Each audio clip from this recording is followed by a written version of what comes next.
Sir, my name is Dheeraj and I am a student.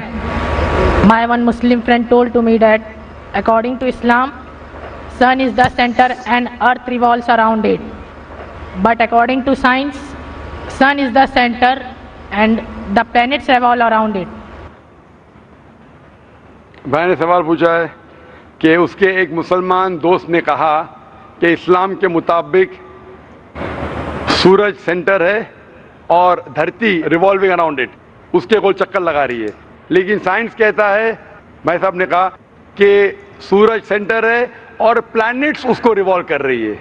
भाई साहब, अर्थ भी एक प्लैनेट ही है, तो जो कुछ आपके मुसलमान दोस्त ने कहा वो भी सही है और जो आपने कहा वो भी सही है। अर्थ इज अ प्लैनेट, तो आप जब कहते हैं कि प्लैनेट्स गोल चक्कर लगा रहा है सूरज के, earth is also a planet.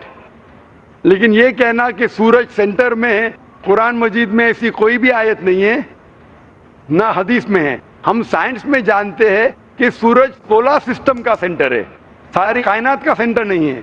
जो कुरान में जो आयत आती है सूरह अंबिया की, सूरह नंबर 21 आयत नंबर 33 में लिखा है, वल्लज़ी खलक़ल लैल व नहार, अल्लाह सुब्हानहू व तआला ने रात बनाई और दिन बनाए, व शम्स वल कमर, सूरज और चांद, कुल्लुन फी फल्क यस्बून, ये आपस में घूम रहे और अपने महवर पे चक्कर लगा रहे।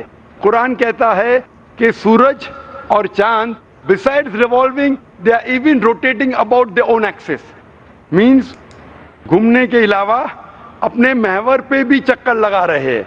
This science has agreed and even Quran has agreed. Hope that answers the question.